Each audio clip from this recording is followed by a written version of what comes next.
Today we're going to talk a little bit about buttons and sewing on a button. Now there's lots of ways to sew on buttons and there are lots of different types of buttons. So I just thought I'd show you the two probably most common you've seen. So this is just a regular flat button.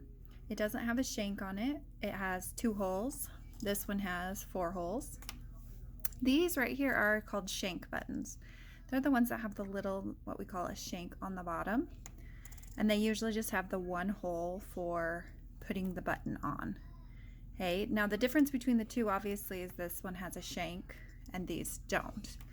But when you're sewing a button on, the shank is what gives it give, so that when you put it on a t-shirt or on a shirt or whatever project you're using, the buttonhole doesn't pull. I'm sure you've experienced that before where the buttons are pulling and then the shirt is gapping or whatever.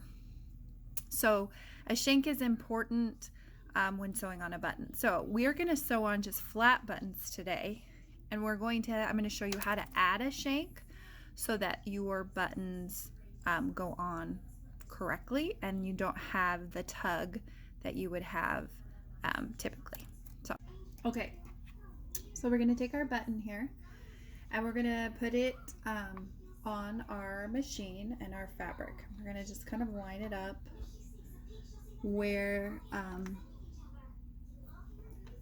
our openings or our dots are on our machine. Now we're going to change our machine to a zigzag stitch at the highest stitch length, and we're going to take and turn our feed dogs off. Now if you don't know how to turn your feed dogs off, sometimes they're inside your bobbin holder here, or sometimes there's a switch somewhere else. It's just something that you'll have to look for when you look through your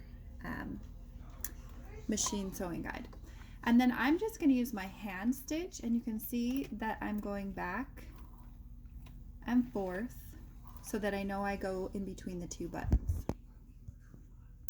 And then I can push my presser foot and go back and forth a couple of times. Now when you turn your feed dogs off, it stops your fabric from moving through. So you can see my fabric's not moving, just my needle is. Make sure you remember to turn them back on when you're done. So let's pull this off and then I'll show you what to do next. All right, so now I have a needle, and I'm going to stick my 2 front threads. I should have this one a little bit longer, so make sure you cut them longer, through my needle. This I just feel like makes things a lot faster, especially if you have small buttons that you're using. And then I'm going to put my needle through this hole. So I'm just pulling that needle through, and it pulls the threads through to the bottom here. You can see that. So now the threads are under the button. And now we're going to make that shank that we talked about on those other buttons. So we're taking these 2 threads and we're just going to wind them around this button. Okay? And then again, I'm going to thread my needle. And if your threads were long enough, you wouldn't have to unthread your needle. That's just my mistake.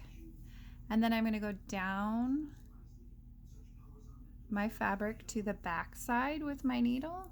And this is a huge needle. I wouldn't use one this fat.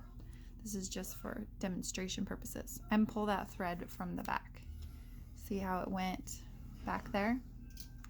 So that now I can tie these off and cut them, and then I have a button with a shank underneath that will help when I put my buttonhole around it. So that's how you use your sewing machine to sew on a button.